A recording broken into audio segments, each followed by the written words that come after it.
नमस्कार, आपण पाहत आहात सीजी न्यूज महाराष्ट्र। अहिल्यानगर जिल्ह्यातील चौंडी नगरीत पुण्यश्लोक राजमाता अहिल्यादेवी होळकर यांची 301वी जयंती आज अत्यंत उत्साहात आणि भक्तिमय वातावरणात साजरी करण्यात आली। राजमाता अहिल्यादेवी होळकर यांच्या जन्मभूमी असलेल्या चौंडी येथे पहाटेपासूनच भाविकांची मोठी गर्दी पाहायला मिळाली। संपूर्ण चौंडी नगरी आकर्षक सजावटीने नटली होती। राज्याच्या विविध भागांतून आलेल्या हजारो भाविकांनी आणि मान्यवरांनी अहिल्यादेवींच्या प्रतिमेस तसेच पुतळ्यास पुष्पहार अर्पण करून अभिवादन केले। या ऐतिहासिक सोहळ्यास राजकीय, सामाजिक, शैक्षणिक आणि सांस्कृतिक क्षेत्रातील अनेक दिग्गज मान्यवरांनी उपस्थिती लावली। यावेळी बोलताना उपस्थितांनी राजमाता अहिल्यादेवींच्या लोककल्याणकारी कार्याचा गौरव करत त्यांच्या विचारांचा वारसा समाजासाठी प्रेरणादायी असल्याचे सांगितले। जयंती उत्सवानिमित्त भव्य सभेचे आयोजन करण्यात आले होते। राज्याच्या कानाकोपऱ्यातून लाखो भाविक चौंडी नगरीत दाखल झाले होते। कडक उन्हाची पर्वा न करता नागरिकांनी उत्स्फूर्त सहभाग नोंदवला। भाविकांच्या सोयीसाठी प्रशासन आणि स्थानिक आयोजन समितीच्या वतीने पाणी, आरोग्य सेवा, वाहतूक व्यवस्था तसेच सुरक्षा व्यवस्थेचा चोख बंदोबस्त करण्यात आला होता।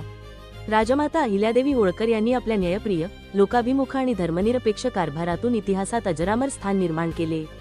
त्यांच्या कार्याचा आदर्श पुढील पिढ्यांपर्यंत पोहोचवण्याचा संकल्प या जयंती उत्सवातून व्यक्त करण्यात आला।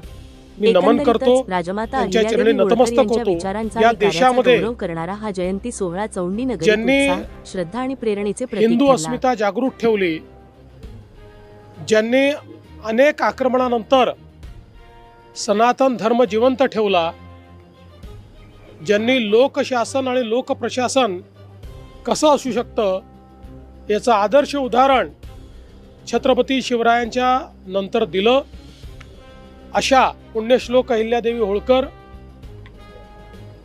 यांना अभिवादन करण्याकरता आम्ही सगळे लोक या ठिकाणी एकत्रित आलो। मागील वर्षी आम्ही त्यांच्या 300व्या जयंतीच्या निमित्ताने चौंडीमध्ये मंत्रिमंडळाची बैठक घेतली।